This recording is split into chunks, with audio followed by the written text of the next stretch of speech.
Hi guys, நம்ம CL subscribers maker and friends எல்லாருக்கும் வணக்கம். ஸோ நம்ம வீடியோ யூடியூப் லிங்க் இப்போ தான் ஃபர்ஸ்ட் டைம் பார்க்குங்க. மறக்காம சப்ஸ்கிரைப் பண்ண கிளிக் பண்ணிக்கோங்க. அதே மாதிரி பெல் கனெக்ட் பண்ணுங்க வீடியோஸ் அண்ட் ஷார்ட்ஸுக்கு. ஸோ பார்த்தீங்கன்னா ஐபிஎல் 2026 ஸ்டார்ட் ஆகி பார்த்தீங்கன்னா சூப்பராக போயிட்டு இருக்கு. We are almost entering into the 4th week. பார்த்தீங்கன்னா நல்லா போகுது tournament. Batsman and bowlers are having a super tournament and especially youngsters வேற லெவலில் டெலிவர் பண்ணுறாங்க. முகுல் சௌத்ரியாக இருக்கட்டும், இப்போ எஸ்ஆர்ஹெச்சுக்கு நல்லா பண்ண பிரஃபுல் இன்ஜே, சாக்கி போசியனாக இருக்கட்டும், அண்ட் இப்போ பார்த்தீங்கன்னா சிஎஸ்கேல குட்சப்ரீத் சிங், இந்த மாதிரி நிறைய எக்ஸ்ட்ரா டேலண்ட்ஸ் வந்து நல்லா சூப்பராக பர்ஃபார்ம் பண்ணுறாங்க. அண்ட் அனதிங் ரா டேலண்ட்ஸ் வந்து ஐபிஎலோட speciality. It is good to see. And அதே மாதிரி பவுலர்ஸ்க்கு அந்த சீசனில் நிறைய அசிஸ்டன்ஸ் இருக்குது. பவுலர்ஸ் ஓரியன்ட் கேம்ஸ் வந்து நிறைய பார்க்க முடியுது. Bowlers man of the match வாங்குறது ரொம்ப சந்தோஷமாக இருக்குது. ஏன்னா எப்பயுமே பேட்ஸ்மேன் ஓரியன்ட் கேமாக தான் நம்ம லாஸ்ட் இயர்ஸ் ஐபிஎல் பார்க்குறோம். பட் இந்த இயர் பேட்ஸ்மேனுக்கும் தாண்டி பவுலர்ஸ்க்கும் நல்லா இருக்குது பார்க்குறதுக்கு. ஸோ இது மாதிரி பார்த்தீங்கன்னா டீம்ஸோட நிலைமை என்னென்னு பார்த்தீங்கன்னா பஞ்சாப் மட்டும்தான் ஒரு அன்பீட்டன் டீமாக இருக்காங்க. எஸ்ஆர்ஹெச் கிட்ட தோதாலும் அவங்களோட ஃபர்ஸ்ட் லாஸ் சந்திச்சாங்க. ஸோ எல்லாருமே இப்போ ஒரு மேட்ச் தோத்துட்டாங்க. பஞ்சாப் வந்து மும்பை கிட்ட மட்டும் ஆடணும். ஸோ அது மட்டும் இன்னும் பெண்டிங் இருக்குது. அவங்க வந்து தோக்கலை. பார்க்கலாம் பஞ்சாப் கதை என்னன்னு. மற்றபடி பார்த்தீங்கன்னா Mumbai 9th, Kolkata 10th, CSK 8th இருக்காங்க. 13 கப் அடிச்ச 3 டீமும் லாஸ்ட் பிளேஸில் இருக்கிறது கவலைக்கிடமாக இருக்குது. நடுவில் பார்த்தீங்கன்னா எல்எஸ்ஜி, ஜிடி, எஸ்ஆர்ஹெச், டிசிஎன், எஸ்ஆர்ஹெச் சடனாக 4th போயிட்டாங்க. இதான் இப்போதைக்கு நிலவரம். சரிடா, இன்னைக்கு வீடியோவில் நீ என்னடா பேச போகிற அப்படின்னு நீங்கள் கேட்கலாம். ஸோ இன்னைக்கு வீடியோவில் நான் எதை பற்றி பேச போகிறேன், எந்த மேட்சோட ப்ரிவியூ பற்றி பேச போகிறேன் பார்த்தீங்கன்னா ஆண்ட பரம்பரை Mumbai Indians vs Punjab Kings last day semifinal 2 match ஆன 2 டீம் பார்த்து தான் பேச போகிறோம். ஸோ இன்றைக்கி வான்கடே ஸ்டேடியமில் Thursday 7:30 match Mumbai Indians vs Punjab Kings ஆடுப்பாங்க. அந்த மேட்சோட ரிவ்யூ பற்றி தான் நம்ம பார்க்க போகிறோம். 2 டீமோட பிளேயிங் 11, ஸ்வாட் analysis, pitch condition, stadium analysis, squad injury update, யார் ஜெயிக்க போகிறா, வின் ஃபேக்டர் என்ன, இது எல்லாமே நம்ம வீடியோவில் தெளிவாக பார்க்க போகிறோம். ஸோ வாங்க இன்றைக்கான வீடியோக்குள்ளே போகலாம். பிபிகே vs மும்பை மேட்ச் ப்ரிவ்யூவில். ஸோ ஆஸ் யூஷுவல் நம்ம ஃபேக்ட் ஆஃப் த டேல இன்றைக்கி எந்த ஃபேக்ட்டை பற்றி பார்க்கணும்னு பார்த்தீங்கன்னா பஞ்சாப் ரிலேட்டடாக தான் ஒரு ஃபேக்ட் தான். ஐபிஎல்லே ஹையஸ்ட் நம்பர் ஆஃப் மேட்சஸில் சக்ஸஸ்ஃபுல் சேஸ் அபவுட் 200 பண்ண ஒரே டீம் ஹையஸ்ட்டில் நிற்கிறது பார்த்தீங்கன்னா பஞ்சாப் கிங்ஸ் தான் நிற்கிறாங்க. 200 மேலே ஸ்கோர் வந்து 10 times சேஸ் பண்ணியிருக்காங்க Punjab Kings, which is a staggering record. இதுக்கு செகண்ட் ஹையஸ்ட் பார்த்தீங்கன்னா மும்பை இந்தியன்ஸ் தான் இருக்காங்க. So Mumbai Indians over come பண்ணிட்டு பஞ்சாப் கிங்ஸ் இந்த வருஷம் மட்டுமே 2 சேஸ் 200 மேலே பண்ணாங்க. எஸ்ஆர்ஹெச் அகேன்ஸ்டாக இருக்கட்டும், சிஎஸ்கே அகேன்ஸ்டாக இருக்கட்டும். ஸோ பஞ்சாபை சேசிங்கில் நிறுத்தவே முடியாது. அண்ட் எஸ்பெஷலி நீங்கள் 200 அடித்தாலுமே பஞ்சாப் கிட்ட பத்தாது. அவங்க பேட்டிங் லைனப்புக்குலாம் நீங்கள் 220, 230 அடிக்கணும். ஸோ இதான் இன்றைக்கி fact of the day. Quiz செக்ஷனில் போவோம் மக்களே. குவிஸ் ஆஸ் யூஷுவல் நான் உங்களுக்கு கொஞ்சம் தான் சொல்கிறேன். உங்களை இன்ட்ராக்டிவாக வைக்கிறதுக்கும் உங்களோட ஐபிஎல் டெஸ்ட் பண்ணுறதுக்கு தான் நான் மெயினாக இதை வைக்கிறேன். பட் மெஜாரிட்டி நான் எப்போ ட்ரை பண்ண மாட்டேங்க. நான் வீடியோ பார்க்குறேன், கொஞ்சம் ட்ரை பண்ணுங்கள். ஈஸியான கொஸ்டின் தான் கேட்குறேன். உங்களோட ஆன்சர் கரெக்டோ தப்போ காமெண்ட் செக்ஷனில் பண்ணுங்கள். கரெக்டான ஆன்சராக இருந்தால் நான் உங்கள் நேம் நெக்ஸ்ட் வீடியோவில் கமெண்ட்டில் கரெக்டான ஆன்சர் சொல்லி நேம் சொன்னீங்கன்னு சொல்லுவேன். இல்லையா உங்களுக்கு கமெண்ட் பண்ணுவேன். ஸோ லாஸ்ட் டைம் கேட்டது சிஎஸ்கேன்னு கேட்காரு காமனான ஒரு இந்தியன் பிளேயர் யார் அப்படின்னு கேட்டேன். அந்த ஆன்சர் பார்த்தீங்கன்னா ஆடி கப் அடிச்ச பிளேயர் பார்த்தீங்கன்னா லக்ஷ்மிபதி பாஜி 2010 சிஎஸ்கே இருக்கும்போது கப் அடிச்சார். 12 கொல்கத்தா கப் அடிச்சார். கரெக்டான ஆன்சர் நம்ம நண்பர் அஸ்வத் குருமூர்த்தி சொன்னார். நன்றி. ஸோ இன்னைக்கான கொஸ்டின் என்னன்னு பார்த்தீங்கன்னா simple. 2019 Mumbai Indians and Punjab Kings வான்கடையில் ஒரு மேட்ச் ஆடுவாங்க. அப்போ மும்பை இந்தியன்ஸ்க்கு கேப்டன்சி பண்ணது ரோஹித் சர்மா கிடையாது, வேற ஒரு பர்சன். அந்த பர்சன் யார்? கரெக்டாக ஆன்சர் தெரிஞ்சால் கமெண்ட் செக்ஷனில் கமெண்ட் பண்ணுங்கள். அடுத்த வீடியோவில் ஆன்சர் சொல்கிறேன். கமெண்ட் செக்ஷனில் கமெண்ட்டும் சொல்லுங்கள். சரி வாங்க மக்கள் ஸ்டேடியம் மேட்சஸ்க்குள்ளே போவோம். ஸோ ஸ்டேடியம் பார்த்தீங்கன்னா வான்கடை ஸ்டேடியம். ஸோ உங்களுக்கே தெரியும் பரம பாட்டாகி கேட்டது. அண்ட் எம்ஐஆர்சிபி மேட்ச்லேயே பார்த்துருப்பீங்க 240 அடித்தா கூட இங்கே டேஞ்சர் தான். நல்லா பவுலிங் போட்டு கண்டெயின் பண்ணால் மட்டுமே உங்களால் ஜெயிக்க முடியும். ஏன்னா நம்ம வேர்ல்ட் கப்லேயே பார்த்தோம் இங்கிலாந்து வந்து 250 ஆல்மோஸ்ட் கிட்ட போய் சேஸ் பண்ண போய் தோத்தாங்க. ஸோ இந்த வான்கடை ஸ்டேடியம்ல any score is not at all convincing and not at all safe to win. So அதனால வான்கடையில் 3 வின் ஃபேக்டர் நீங்கள் டிக் பண்ணுவாங்க. எந்த வின் ஃபேக்டர்னா ஃபர்ஸ்ட் வின் ஃபேக்டர் பவர் பிளேல எந்த டீம் வந்து விக்கெட் லூஸ் பண்ணாமல் நல்லா கன்சால்டேட் பண்ணாங்க. ஈவன் ஒரு 50 60 அடிச்சாலும் நல்லதுதான். ஒரு விக்கெட் தாண்டி விடக்கூடாது first thing. Second thing 7 to 15 எந்த டீமோட ஸ்பின்னர்ஸ் நல்லா போடுறாங்க அவங்களுக்கு ஒரு பெரிய அட்வான்டேஜ் இருக்குது. நல்லா போகிறாங்கன்னா விக்கெட் இல்லை, எக்கானமியோட கண்டெயின் பண்ணுறது யார் நல்லா பண்ண போகிறாங்க அது ஒரு அட்வான்டேஜ் இருக்குது. அண்ட் தேர்ட் திங் பார்த்தீங்கன்னா எந்த டீமோட பேட்ஸ்மேன் சென்சிபிள் ஆடுறாங்க விக்கெட் லூஸ் பண்ணாமல். ஏன்னா மும்பையில் நீங்கள் விக்கெட் லூஸ் பண்ணாமல் ஒரு 10 overs நின்றாலே லாஸ்ட் 10 overs சூப்பராக ஆக்சிலேட் பண்ணி டபுள் தி ஸ்கோர் அடிக்கலாம். So any thing about 200 will always give you guarantee. So first batting ஆனால் 220 மேலே அடிச்சா தான் சேஃப். ஏன்னா சேசிங் டீம் ஈஸியாக ஜெயிச்சுட்டு போயிடுவாங்க. ஸோ இதை யார் வின் ஃபேக்டர் டிக் பண்ணான்னு பார்க்கலாம். So first as usual Mumbai Indians கிட்டேருந்தே ஸ்டார்ட் பண்ணுவோம். So Mumbai Indians as usual உங்களுக்கே தெரியும் they're obvious slow starters in each and every season. First 5 மேட்ச்லேயே 3-4 மேட்ச் ஜெயிக்கிற டீம் மும்பை கிடையாது. கடப்பார ஸ்குவாட் வச்சாலுமே அவங்க அந்த மாதிரி ஃபார்மேட்லேயே விளையாடினாங்க. ஆடுறாங்க, பழகிட்டாங்க. ஸோ அதான் மும்பை இந்தியன்ஸோட கதை. பட் மும்பை இந்தியன்ஸ் தோக்குற எல்லா மேட்சுமே பார்த்தீங்கன்னா கன்வின்சிங்காக தோக்காமல் ஒரு மாதிரி புவராக ஆடி தோக்குறாங்க. என்னதான் மும்பை கூட ஆர்சிபி கூட 20 ரன்ஸில் தோத்தாலும் சிக்ஸ் எல்லாம் லாஸ்ட் ஓவர் போட்டிருந்தா கண்டிப்பாக 30 ரன்ஸ் மேலே தோற்றுருப்பாங்க. அது ரமேஷ் ஷெப்பர்ட் போடவே கிட்ட போய் தோத்தாங்க. நான் ஆல்சோ பவுலிங் ரொம்ப பாடாவதி பவுலிங் என்னப்பா தெரியுது. பும்ராவும் விக்கெட் எடுக்காமல் இருக்கிறார், மற்ற எல்லாரும் அடி வாங்கன்ற போது மும்பைக்கு பவுலிங்கில் ஒரு பெரிய பிரச்சனை, பேட்டிங்கும் இருக்குது. சரி நான் ஒன்றா சொல்கிறேன். So first Mumbai Indians last match ஆன பிளேயிங் லெவன் என்னன்னு பார்த்தீங்கன்னா Rohit Sharma, Ryan Rickelton, Suryakumar Yadav, Tilak Varma, Hardik Pandya, Mitchell Santner, Will Jacks எங்கே தான் இருக்காருன்னு தெரியல. அவர் வந்துட்டாரா வருவாரா என்ன கதனே ஒன்றும் தெரியல. ஷெஃபன் ருத்ஃபோர்ட் ஆடினாங்க. ட்ரெண்ட் போல்ட்டு, தீபக் சர்பலா, Mayank Markande, Shardul Thakur, Jasprit Bumrah, impact player Naman Dhir. So நான் பார்த்தீங்கன்னா 2 சேஞ்ச் ஆப்வியஸ்லி எடுத்துன்னு வருவாங்க. நான் வந்து பார்த்தீங்கன்னா லாஸ்ட் மேட்சை பார்த்ததுக்கப்புறம் 3 சேஞ்சே எடுத்துன்னு வருவேன். 3 இல்லை 2 தான். ஆக்சுவலி ஷெஃபன் ருத்ஃபோர்ட் அவ்வளோ சூப்பர் பர்ஃபார்மன்ஸ் கொடுத்து நீங்கள் அவரை ட்ராப் பண்ண முடியவே முடியாது. So I will obviously play Trent போல்ட்டுக்கு பதிலாக நான் வந்து வில் ஜாக்ஸ் எடுத்துன்னு வருவேன். அதே மாதிரி மயங்க் மார்க்கண்டேக்கு பதிலாக தீபக் சர் எடுத்துன்னு வருவேன். Which gives me 5 bowling options in paces and 2 spinners. ஏன்னா மிச்சல் சார்னர், வில் ஜாக்ஸ் உங்களுக்கு 2 ஆஃப் ஸ்பின்னர் இருக்காங்க. ஃபாஸ்ட் பவுலிங்கில் பார்த்தீங்கன்னா Deepak sir, Shardul Thakur, Jasprit Bumrah, Hardik Pandya 4 fast bowlers இருக்காங்க. சரி இதுக்கு மேலே உங்களை என்ன தாங்க இது பண்ண முடியும் சொல்லுங்கள். இதுக்கு மேலே உங்களுக்கு எதுவுமே வேணாம். 4 ஃபாஸ்ட் பவுலர் 2 ஸ்பின்னர் போதும் மும்பைக்கு. இது இல்லாமல் திலக்கும் கை சுற்றுவார், நமன்தீப் தேவைப்பட்டால் கை சுற்றுவார். இத்தனை ஆப்ஷன் இருக்குது. ஆனால் மும்பைக்கு இப்போ இந்த சீசனில் என்ன பிரச்சனையாக இருக்குன்னா கன்சிஸ்டன்சியே இல்லைங்க. சூரியகுமார் யாதவ், திலக் வர்மா உங்களுக்கே தெரியும் T20 வேர்ல்ட் கப்லேயே அந்த அளவுக்கு ஷைன் ஆகலன்ற போது இங்கே வந்து அவங்க கான்ஃபிடன்ஸே இல்லாமல் வராங்கன்னு எனக்கு தோணுது. அதுவும் ஸ்கை வந்து மும்பைக்கு லாஸ்ட் இயர் சூப்பராக ஆடினார். மேன் ஆஃப் த டோர்னமெண்ட்லாம் வாங்கின ஸ்கை இந்த வருஷம் இன்னும் ஆடவே ஆகல டோர்னமெண்ட்டுக்கு. அது என்ன சொல்கிறேன்னு தெரியல. டெல்லி மேட்ச் 50 போட்டார், பட் அதுவுமே ஸ்க்ராட்சி நாக்கு தான். ஸோ அப்படி பார்த்தீங்கன்னா சூரியகுமார் யாதவ் டீமோட வைஸ் கேப்டனாக இன்னும் ஆடணும். அவர் இன்னும் ஃபார்முக்கு வரல, அது ஒரு பெரிய கன்சர்ன். திலக் வர்மாவோட ஃபார்ம் ரொம்ப ரொம்ப பெரிய கன்சர்ன். படவே மாட்டேங்குது பேட்டில், தடவராரு. என்ன சொல்கிறதுன்னு எனக்கு தெரியல. It's chat to C Tilak இப்போ நாட் பர்ஃபார்மிங் வெல். ஸோ அதனால் அவரிடமும் இப்போ டேஞ்சரில் இருக்குது. இல்லைனா ராபின் மின்ஸ் மாதிரி யாராவது ட்ரை பண்ணணும். So Tilak Varma has to come to the form. இவங்க 2 பேர் ஃபார்முக்கு வரனால மிடில் ஆர்டரில் ரொம்ப தவிக்கிறாங்க. ஏன்னா ஓப்பனிங்கில் either ரோஹித் ரிக்கல்டன் ஸ்டார்ட் கொடுத்துறாங்க. பவர் பிளேயுமே ஒரு மேட்ச் 2 மேட்ச் நோ லாஸ் இல்லாமல் நல்லா ஆரம்பிக்கிறாங்க. பட் அதுக்கப்புறம் தான் அவங்களுக்கு மொமெண்டம் போது. ரோஹித் சர்மாவும் இப்போ இன்ஜுரின்னு போனார் ஆர்சிபி மேட்ச்சில். அவர் ஃபிட்டாக இல்லையான்னு தெரியல. அது ஒரு பெரிய ப்ராப்ளமாக இருக்க போது. அவர் சப்போஸ் ஃபிட் இல்லைனா ரோஹித் சர்மாக்கு பதிலாக யார் ஆட போகிறாங்க அதுவும் தெரியல. ரயான் ரிக்கல்டனுக்கு இதுக்கு மேலே சான்ஸ் கொடுத்துட்டு பார்ப்பாங்களா, இல்லை வாப்பா டிகாக் அப்படின்னு குவிண்டன் டிகாக் கூப்பிட போகிறாங்களா அதுவும் தெரியல. ஸோ இத்தனை கொஸ்டின் மார்க்ஸ் டாப் ஃபுல்லே மும்பை சுற்றி ரிவால்வ் ஆகுது. பாண்டியா மட்டும்தாங்க நல்லா ஆடுறாரு. பட் அவர் மேட்சை ஜெயிச்சு கொடுக்க மாட்டாரு, நல்லா ஆடிட்டு போயிடுறாரு. அது என்ன அதே மாதிரி அவராக ஃபார்மிங் பண்ணிட்டு போகிறாரு. அது 10 டீமுக்கு அஸ் அ கேப்டனாக he has to deliver a good performance and win matches. அவர் வந்து சும்மா ஆடுறாரு, ஒரு பயத்தை கிரியேட் பண்ணிட்டு போகிறத தவிர மேட்ச் ஜெயிக்க மாட்டார். ஸோ பாண்டியா பழைய பாண்டியாவாக வரணும். அண்ட் மிச்சல் சார்னர், நமன்தீப் பார்த்தீங்கன்னா அந்தளவுக்கு பேட்டிங்கில் கான்ட்ரிபியூட் பண்ண மாட்டாங்க. 10-15 ரன் அடிக்கிறாங்க, அதெல்லாம் 10 பத்தாது.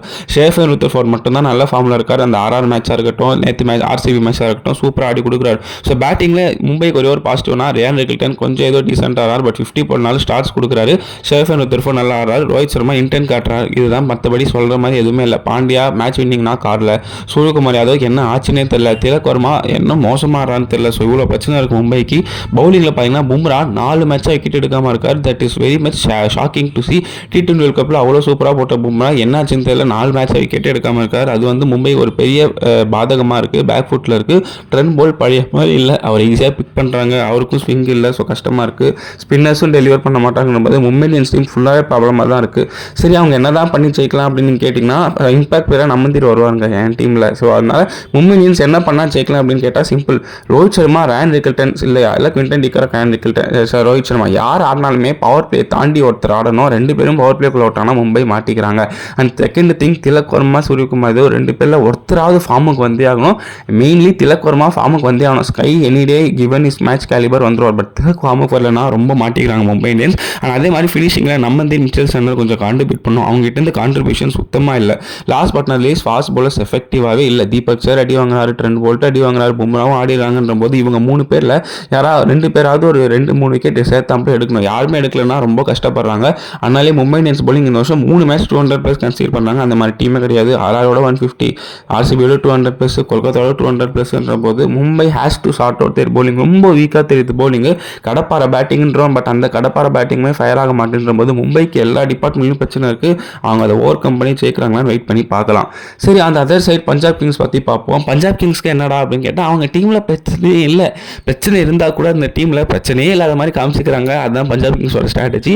ரிக்கி பாண்டிங் அண்ட் ஸ்ரேயஸ் ஐயரோட கூட்டணி சூப்பராக ஒர்க் ஆகுதுன்னே சொல்லும். அண்ட் தே நோ தேர் என்ன சொல்லுது, they know there place very well, they know how they perform. சொன்னால பஞ்சாப்க்கு ப்ராப்ளமே இல்லை. ஓகே, அவங்களுக்கும் சின்ன சின்ன சிங்ஸ் இல்லாமல் இருக்குது. பட் அது அவங்க மேட்ச் ஜெயிச்சதால தெரிய மாட்டேங்குது. அதுதான் பஞ்சாப் கிங்ஸோட ஸ்பெஷாலிட்டி. லாஸ்ட் இயர்லேருந்து இப்போ வரைக்கும் அவங்க சக்ஸஸ்ஃபுல்லாக 200 மேலே 4-5 மேட்ச் சேஸ் பண்ணிட்டாங்க. அவங்க தோற்ற ஒரே மேட்ச் ஃபைனல் ஆர்சிபி கிட்ட தான். So Punjab Kings only unbeaten டீமாக இருக்காங்க. அதை கண்டினியூ பண்ணாங்கன்னா வெயிட் பண்ணி பார்க்கலாம். ஸோ அவங்களோட ஸ்குவாட் எப்படி இருக்குன்னு பார்த்துருவோம். ஸோ பிரியான்ஸ் ஆர்யா லோ பண்ணி Prabhsimran Singh, Cooper Connolly one designator. அவர் ஃபெயில் ஆனாலும் நல்லா பண்ணாலும் கூப்பர் கார்னலி தான். நெக்ஸ்ட் ஷான் மார்ஷா பார்க்குறாங்க. Number 4 captain marvellous Shreyas Iyer peak form of his லைஃப்ல இருக்காரு. மேட்ச் ஆன் மேட்ச் சூப்பராக பர்ஃபார்ம் பண்ணுறாரு. பிரியான்ஸ் ஆர்யா பிரப்சிம்ரன் சிங் கொடுக்குற டேஞ்சர் ஸ்டார்ட்டில் பஞ்சாப் கிங்ஸ் எங்கேயோ போயிடுறாங்க. கூப்பர் கார்னலி ஒரு மேட்ச் செஸ் ஆனால் ஒரு மேட்ச் அடிக்கிறாரு. 5ல் சஷாங்க் சிங், 6ல் இருக்கார். 5ல் நெஹல் வதிரா இம்பாக்ட் பிளேயர் வருவார். 6ல் சஷாங்க் சிங், 7ல் மார்க்கஸ் ஸ்டாயினிஸ். இவங்களுக்கு இன்னொரு மேட்ச் வின்னிங் பர்ஃபார்மன்ஸ் அளவு பேட்டிங்கே கிடைக்கலன்ற போது பார்த்துக்கோங்க பஞ்சாப் பர்ஃபார்மன்ஸ் எப்படி இருக்குன்னு. அதுக்கப்புறம் 8ல் மார்க்கோ யான்சன், 9ல் ஜேவியர் பட்லர், 10ல் ஹர்ஷ்தீப் சிங், 11ல் வைசாக் ஜெயக்குமார். இம்பாக்ட் பிளேயராக என்ன சொல்வது யுஸ்வேந்தர் சஹல். செகண்ட் போலிங்னா வருவார். சேசிங்னா நெஹல் வதிரா வருவார். ஸோ இதுதான் பஞ்சாப் கிங்ஸோட பிளேயிங் லெவன். கடப்பார டீமுங்க, இது குறையே சொல்ல முடியாது. மும்பையை விட கடப்பார டீம்னு நான் சொல்ல மாட்டேன். பட் மும்பைக்கு ஈக்குவலாக கடப்பார டீமாக வச்சிருக்காங்க. ஏன்னா நீங்கள் பவுலிங் பாருங்க, எத்தனை பவுலிங் ஆப்ஷன்ஸ் பாருங்க உங்களுக்கு. Stoinis, Bartlett, Jansen, Harshdeep Singh, Vyshak Jayakumar, Chahal, Cooper Connolly, Shashank Singh ஒரு 2 விக்கெட் எடுக்கிற SRH கூட போட்டு Shreyas Iyer is using resources very well. Best கேப்டனே சொல்லுவாங்க. ரஜத் பட்டிதாருக்கு ஈக்குவலாக இந்த டோர்னமெண்ட்டில் நான் சூப்பராக யூஸ் பண்ணுற ரிசோர்சஸை எங்கே யூஸ் பண்ணோம், எப்படி பண்ணோன்னு கரெக்டாக தெரிஞ்சிருக்கு. நல்ல பவுலர் நான் 4 ஓவர் கொடுக்கணும்னா இல்லை, எனக்கு விக்கெட் எடுக்கணும், அந்த பவுலர் நல்லா போடணும்னு தான் ஸ்ரேயஸ் ஐயர் அண்ட் பாண்டிங்கோட நோக்கமே. That is very much good to C. Bowling சூப்பராக கிளிக் ஆகல பஞ்சாப்க்கு. ஏன்னா ஹர்ஷ்தீப் சிங் சம்டைம்ஸ் எக்ஸ்பென்சிவாக போகிறாரு, மார்க் யான்சன் எக்ஸ்பென்சிவாக போகிறார். இந்த வருஷம் அவங்களுக்கு டீசெண்டாக போட்ட பவுலர் பார்த்தீங்கன்னா ஜேவியர் பட்லர் தான். அவர் தான் ஓரளவு நல்லா பண்ணியிருக்காரு. சஹல் வந்து ஆஸ் யூஷுவல் உங்களுக்கு ஒரு விக்கெட் எடுத்து கொடுத்துருவாரு. என்ன தான் 40 கொடுத்தாலும் ஒரு 2 விக்கெட் கண்டிப்பாக எடுத்து கொடுத்துருவாரு. பட் எனக்கு ஒன்று புரியல, கூப்பர் கார்னலியே அவங்க ட்ரையே பண்ண மாட்டாங்கன்னு தெரியல. அவர் ப்ரிஃபர் ஆஃப் ஸ்பின்னர், சஹல் ஒரு லெக் ஸ்பின்னர், செம்ம காம்பினேஷனாக இருக்கும். ஏன் அவங்க அதை ட்ரை பண்ண மாட்டாங்கன்னு எனக்கு தெரியல. பட் மற்றபடி ஹர்ஷ்தீப் சிங் ஃபார்முக்கு வரணும், அவர் கொஞ்சம் எக்ஸ்பென்சிவாக போகிறார். அதே மாதிரி வைசாக் ஜெயக்குமார் டீசெண்டாக போகிறாரு. பட் அவர் சம்டைம்ஸ் எக்ஸ்பென்சிவாக போகிறார், சம்டைம்ஸ் விக்கெட் எடுக்கிறார். But okay, basically Vyshak Jayakumar, Tushar Deshpande பவுலர்ஸ்லாம் அந்த மாதிரி தான். ஸோ குறை சொல்ல மாட்டேன். அண்ட் ஜேவியர் பட்லர் நல்லா பண்ணுறாரு டெத்தில். அண்ட் மார்க் யான்சன் பவர் பிளேல கொஞ்சம் ஸ்ட்ரைக் பண்ணால் பஞ்சாபுக்கு யூஸ்ஃபுல்லாக இருக்கும். ஏன்னா அவங்களும் பார்த்தீங்கன்னா சிஎஸ்கேவாக இருக்கட்டும், SRH இருக்கட்டும் 200+ தராங்க. ஸோ அது அவங்க ஒரு ஃபேக்டர் பார்க்கணும். பட் மற்றபடி batting one of the best batting lineup மக்களே. கடப்பார batting lineup. Priyansh Arya, Prabhsimran Singh wicket எந்த டீமாலையும் எடுக்க முடியல பவர் பிளேல. 2 பேரும் கடாலடி பேட்ஸ்மனாக இருக்காங்க. பவர் பிளேல உங்களுக்கு மேட்ச் முடிச்சிடறாங்க. 70லேருந்து 90 ரன் வச்சுறாங்க பவர் பிளேல. அதுக்கு மேலே பேட்ஸ்மனுக்கு வேலையே இல்லை. ஸ்ரேயஸ் ஐயர் கொஞ்சம் ஓவர் கன்சால்டேட் பண்ணி அவர் கடைசியில் ஃபினிஷிங் பண்ணி கொடுத்துட்டு போயிறாரு. இல்லை கூப்பர் கார்னலி அந்த மாதிரி ஆடி கொடுத்துட்டு போயிறாரு. நேகல் வதிரா மட்டும் தான் அந்த பேட்டிங் லைனப்பில் ஃபார்மில் இல்லாத ஒரே பர்சன். மற்றபடி சஷாங்க் சிங்கும் மேட்ச் ஜெயிச்சு கொடுத்துருவாரு, மார்க்கஸ் ஸ்டாயினிஸும் மேட்ச் ஜெயிச்சு கொடுப்பாரு, மார்க்கோ யான்சனுக்கு பேட்டிங்கே வரல. அப்படின்ற போது இந்த பஞ்சாப் கிங்ஸ் பேட்டிங் இது வரைக்கும் யாருமே டெஸ்ட் பண்ணல. எப்படி SRHோட 9 for 5 அந்த மாதிரி இந்த பஞ்சாப் கிங்ஸ் பேட்டிங் வந்து 30 for 4, 30 for 3 யாருமே டெஸ்ட் பண்ணல. அந்த மாதிரி மும்பை இந்தியன்ஸ்லாம் டெஸ்ட் பண்ண மட்டும்தான் பஞ்சாப் கிங்ஸால் ஒரு நல்ல ஸ்கோர் காம்படிஷனில் போட முடியுமா, ஃபர்ஸ்ட் பேட்டிங் ஆடி இல்லை சேஸ் பண்ண முடியுமா, எனிதிங் அபவ் 180 பார்க்க முடியும். ஏன்னா பஞ்சாப்க்கு இது வரைக்கும் டெஸ்ட்டே பண்ணலன்ற போது தி ஆர் ராலிக்கிங் பர்ஃபார்மன்ஸ் கொடுக்குறாங்க. அதனால தான் அவங்க இன்னுமே ஒன்லி அன்பீட்டன் டீமாக இருக்காங்கன்ற போது பஞ்சாப் கிங்ஸ் கடப்பார பேட்டிங் வச்சிருக்காங்க. பவுலிங் கொஞ்சம் ஃபைன் டியூன் பண்ணால் சூப்பர் டீமாக இருக்கும். டீம் டு பீட் இந்த டோர்னமெண்ட்டாக இப்போ பஞ்சாப் தான் இருக்காங்க. சரி, பஞ்சாபுக்கு அப்போ வீக்னஸே இல்லைன்னா சிம்பிள் 3 வீக்னஸாக என்ன பொறுத்த வரைக்கும் 3 கூட இல்லை 2 தான் நான் சொல்வேன். அவங்க பிளேயர்ஸ் எல்லாமே சோலோ மேட்ச் வின்னர்ஸ்க்கு. பிரப்சிம்ரனாக இருக்கட்டும், பிரியான்ஸ் ஐயராக இருக்கட்டும், ஸ்ரேயஸ் ஐயராக இருக்கட்டும், கூப்பர் கார்னலியாக இருக்கட்டும், இந்த டாப் 4ல் 2 பேர் 10 ஓவர் வரைக்கும் ஆடிடுறாங்க. மேட்ச்சை முடிச்சு கொடுத்துறாங்க. அங்கேயே மேட்ச் முடியுது. அதுக்கப்புறம் 18th 19th ஓவர் வரைக்கும் மேட்ச் இழுத்துன்னு போய் ஜெயிச்சிடறாங்க. லாஸ்ட் ஓவர் வரைக்கும் இழுத்துன்னு போகிற மேட்ரு இல்லை பஞ்சாப் கிங்ஸ். ஸோ அதனால் அவங்க பேட்டிங்கை RR பேட்டிங் மாதிரி டெஸ்ட் பண்ணணும். அப்போ தான் அவங்களோட கேலிபர், அவங்களோட எப்படி சொல்லி டெலிவர் பண்ணாங்கன்னு தெரியும். அண்ட் பவுலிங்கில் Harshdeep Singh and Marco Jansen has to find their form. 2 பேருமே கொஞ்சம் எக்ஸ்பென்சிவாக போகிறாங்க. அதுவும் ஹர்ஷ்தீப் சிங் ரொம்ப எக்ஸ்பென்சிவாக போகிறாரு. விக்கெட்லெஸ்ஸாக சம்டைம்ஸ் போகிறாரு, இல்லை 2 for 50 அந்த மாதிரி போகிறார். ஸோ அது கொஞ்சம் கண்டுபிடிக்கணும். மற்றபடி என்ன, சஹல் நல்லா போகிறாரு, வைசாக் ஜெயக்குமார் இன் பேச்சஸ் நல்லா பண்ணிடுறாரு. And Xavier Butler power play அடி வாங்கினாலும் டெத்தில் நல்லா போட்டு கொடுத்தாரு. அண்ட் கூப்பர் கார்னலி அவங்க யூஸ் பண்ணுவாங்க, அவரை யூஸ் பண்ண மாட்டாங்க. பட் சஷாங்க் சிங் யூஸ் பண்ணலாம். Credit be given where it is due. Shreyas Iyer captaincy பீக்குங்க, செம்மையாக பண்ணார். ஸோ அதனால் பார்க்கும்போது Punjab Kings Mumbai Indians compare பண்ணும்போது வெல் ஆல்ரவுண்டர் டீமாக இருக்குது பஞ்சாப் கிங்ஸ். ஸோ அவ்வளோதான் வந்து பொறுத்த வரைக்கும் பஞ்சாப் பற்றி. சரி வாங்க மேட்ச் அப்ஸ்குள்ளே போயிடலாம். ஸோ கீ மேட்ச் அப்ஸ் பார்த்தீங்கன்னா ஒரு 4 மேட்ச் அப் நான் வச்சிருக்கேன். First match up Jasprit Bumrah Shreyas Iyer. நீங்கள் வந்து அந்த செமிஃபைனல் டூலே பார்த்துருப்பீங்க எவ்வளோ சூப்பராக ஸ்ரேயஸ் ஐயர் ஜஸ்பிரீத் பும்ரா ஆடினார்னு. ஸோ அது ஒரு நான் கீ மேட்சப்பாக பார்க்குறேன். அதே மாதிரி பிரப்சிம்ரன் சிங் vs தீபக் சகர், இல்லை பிரப்சிம்ரன் சிங் பிரியான்ஸ் ஆர்யா vs தீபக் சகர் ஆட் ரன் போல்ட், அது ஒரு key battle. Rohit Sharma vs Harshdeep Singh, அது ஒரு கீ பேட்டில். அண்ட் அதே மாதிரி Hardik Pandya vs Marco Jansen, action and Yuzvendra Chahal versus Suryakumar Yadav. So இதெல்லாம் தான் நான் இந்த மேட்ச்சுக்கு ஒரு கீ பேட்டில் பார்க்கேன். அந்த side Marcus Stoinis and Shashank Singh versus Jasprit Bumrah and Shardul Thakur. So இதெல்லாம் தான் இந்த மேட்சை பொறுத்த வரைக்கும் நான் கீ பேட்டில் பார்க்குறேன். ஸோ இந்த கீ பேட்டெல்லாம் கண்டிப்பாக பார்க்க சூப்பராக இருக்கும். ஸோ அவ்வளோதான் மக்களே, வீடியோ 2 பார்ட் கொண்டோம். ஸோ 2 டீமோட பிளேயிங் ஒன் பேசியாச்சு, வின்னிங் ஃபேக்டர் பேசியாச்சு, ஸ்குவாட் அனாலிசிஸ், இன்ஜுரி அப்டேட் பேசியாச்சு, ஸ்டேடியம் அனாலிசிஸ் பற்றி பேசியாச்சு. ஸோ மேட்ச் பார்த்தீங்கன்னா Thursday வான்கடையில் 7:30 இருக்குது. அவுட் அண்ட் அவுட் பாட்டாக விக்கெட்டாக தான் தரப்பாங்க. அதே கொல்கத்தா ஆர்சிபி மேட்ச் மாதிரி 220+ ஆன் த கார்ட். ஸோ சிம்பிளுங்க. எனக்கு தெரிஞ்சு மும்பை வந்து அவங்க பிளேயிங் கொஞ்சம் சேஞ்ச் பண்ணோம், டீமில் அந்த பழைய வின்னிங் மென்டாலிட்டி கொண்டு வந்தால் மட்டும்தான் மும்பை இந்தியன்ஸால் ஜெயிக்க முடியும். பட் எனக்கு என்னமோ இந்த ஆட்ஸ்லாம் மும்பை இந்தியன்ஸ் ஃபேவர் பண்ண போதோன்னு எனக்கு தோணுது. பஞ்சாப் வேறு அன்பீட்டனாக இருக்காங்க. ஸோ கண்ணு பட்டுச்சுன்னு நினைக்கிறேன். ஸோ நான் ஒரு அவுட் ஆஃப் தி சிலபஸாக ப்ரிடிக்ஷன் தரேன். மும்பை 51, பஞ்சாப் 49 தரேன். பட் ஹைலி பஞ்சாப் தான் எனக்கு மனசில் ஜெயிக்கணும்னு தோணுது. பட் இது நான் ஏன் சொல்லணும்னு எனக்கு தெரியல. மும்பை எங்கேயோ ஜெயிச்சுட்டு வாங்கணும்னு எனக்கு தோணுது. ஸோ பார்க்கலாம். மும்பை ஜெயிச்சா தான் டோர்னமெண்ட் வரல சூடு பிடிக்கும். அதே மாதிரி பஞ்சாப்க்கும் அந்த ஒரு வெறி வரும். என்னடா நம்ம ஒரு மேட்ச் தோற்றுமே, திரும்பி தோக்கூட நல்லா பர்ஃபார்ம் பண்ணணும். ஸோ அதனால நான் மும்பைக்கு சொல்கிறேன். பட் எனக்கு என்ன மும்பை ஜெயிப்பாங்கன்னு தோணுது. நீங்கள் என்ன பண்ணுறீங்கன்னு சொல்லுங்கள். மும்பை ஜெயிப்பாங்களா, பஞ்சாப் ஜெயிச்சாங்களா? உங்களோட ஒப்பீனியன் இந்த மேட்ச் பொறுத்த வரைக்கும் என்னன்னு கமெண்ட்ஸ் சொல்லுங்கள். அடுத்த ஒரு நல்ல வீடியோவில் சந்திப்போம் மக்களே. ஸோ வீடியோ பிடிச்சிருந்தா லைக் பண்ணுங்கள், கமெண்ட் பண்ணுங்கள், ஷேர் பண்ணுங்கள். மறக்காம சேனலுக்கு சப்ஸ்கிரைப் பண்ணி லைக் பண்ணிக்கோங்க. வீடியோ கொஞ்சம் லென்த்தாக இருக்கேன்னு விட்டுறாதீங்க. முடிஞ்ச அளவு ஃபுல்லாக பாருங்கள். குவிஸ் செக்ஷன் ட்ரை பண்ணுங்கள். உங்களோட ஒப்பீனியன் இந்த மேட்சை பற்றி எப்படி இருக்குன்னு சொல்லுங்கள். அண்ட் இந்த வீடியோவில் ஏதாவது ஃபால்ட் இருக்கா, இல்லை இதுக்கு முன்னாடி வீடியோவில் ஃபால்ட் இருக்கா, தாராளமாக கமெண்ட்ஸ் சொல்லுங்கள். இந்த மேட்சோட ரிவ்யூ உங்களுக்கு ஷார்ட்ஸில் வந்துடும். நன்றி மக்கள்.